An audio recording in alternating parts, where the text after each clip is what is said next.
महासागर न्यूज नव्यानं करतो जो कायदा आधी अस्तित्वात आहे, जो कायदा पेपर फुटी विरुद्ध आधी अस्तित्वात आहे ना आपल्याकडे. प्रधानमंत्र्यांची सभागृहातली भाषणं पहा, त्या कायद्याचं त्यांनी कसं समर्थन केलेलं आहे. आता नवीन कायदा तुम्ही जे आणून जे काही लोकांना मूर्ख बनवताय, ते आधी मूर्ख बनवण्याचं दुकान बंद करा, जे जंतर मंतरच्या लोकांनी बंद केलेलं आहे. प्रमुख आरोपी याच्यामध्ये जबाबदार असलेली व्यक्ती या सगळ्या पेपर फुटीला ते धर्मेंद्र प्रधान आहेत.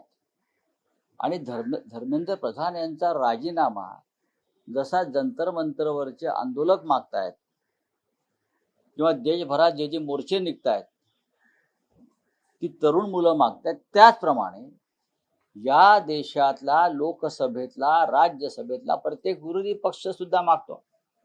त्याच्यावरती संसदेचं दोन्ही सभागृह बंद पडतायत, त्याच्यावरती राहुल गांधींनी आंदोलन केलंय, त्याच्यावरती आदित्य ठाकरे अमित ठाकरे ते आंदोलन करतायत.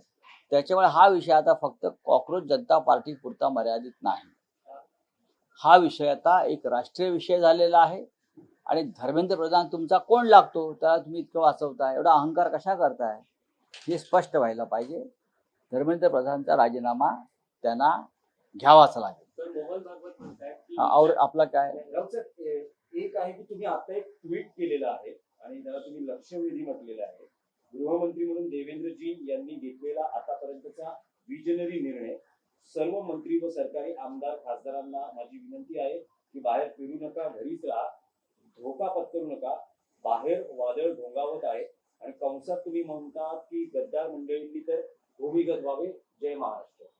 एक बातमी तुम्ही लोकसत्तेतली एक बातमी वृत्तपत्रामध्ये काल प्रसिद्ध झाली की देवेंद्र फडणवीस यांनी सर्व मंत्र्यांची सुरक्षा वाढवली. का बरं त्यांना अशी अचानक सुरक्षा वाढवावी लागली? सर्वच मंत्र्यांना Y+Z अशा प्रकारची सुरक्षा आहे. काही लोकांनी स्वतःचे स्वतंत्र बॉडीगार्ड्स ठेवलेले आहेत. जर तुम्ही डेप्युटी CMचा ताफा बघाल ठाण्याकडे जाताना किंवा ठाण्यातून निघताना, तर एवढा ताफा प्रधानमंत्र्यांचा किंवा अमित शहाचा नाही आहे. तरीही जर देवेंद्र फडणवीस यांनी या सगळ्यांची सुरक्षा वाढवण्याचा निर्णय घेतला असेल, तर तो फडणवीस यांच्या कारकिर्दीतला गृहमंत्री म्हणून आतापर्यंतचा अत्यंत दूरदृष्टीचा निर्णय आहे. विजनरी निर्णय म्हणतो मी त्याला. कारण महाराष्ट्रातलंच नव्हे, देशातलं वातावरण अत्यंत बिघडलेलं आहे. सरकार विरोधी आहे. पदोपदी धोका आहे सरकारच्या लोकांना, मंत्र्यांना, अधिकाऱ्यांना. त्याच्यामुळे मंत्र्यांनी उगाच बाहेर फिरू नये. आमदार खासदारांनी सुद्धा शाणपणा करून बाहेर फिरायला जाऊ नये, उगाच कार्यक्रम घेऊ नयेत. बाहेर वादळ घोंगावत आहे. लाल बावटा दाखवलेला आहे तिथे. ते असं ना समुद्रात वादळातला बावटा, पांढरा बावटा, लाल बावटा. तर बाहेर वादळ घोंगावत आहे, वादळाशी खेळू नका. आणि विशेषतः जे गद्दार आहेत, मग मंत्री असतील, आमदार असतील, खासदार असतील, त्यांनी तर कोणताच धोका पत्करू नये, कोणत्याही प्रकारचा. लोकांच्या नजरेत सुद्धा पडू नये. त्यांनी फार गंभीर परिस्थिती आहे, वातावरण चिघळलेलं आहे. तर मी एका मानवतेच्या भावनेने सांगतो की काही अघटित घडू नये, म्हणून देवेंद्रजीने जो निर्णय घेतलेला आहे सिक्युरिटी वाढवण्याची, तो चांगला आहे. अजून जर काय आर्मी वगैरे आणता आली त्यांच्या सिक्युरिटीसाठी, तर केंद्र सरकारकडे लष्कराची पण मागणी केली पाहिजे. आपण काल शिवाजी पार्कला पाहिलं असेल कसं वादळ घोंगावत होतं.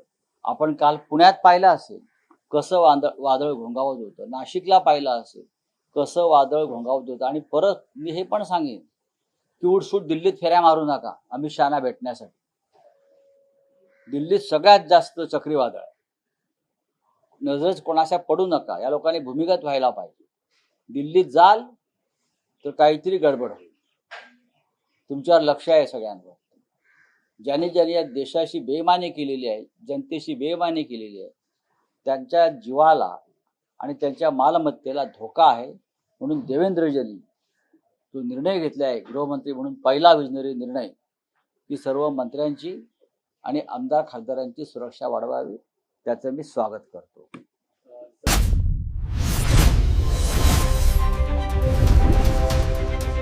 महासागर न्यूज.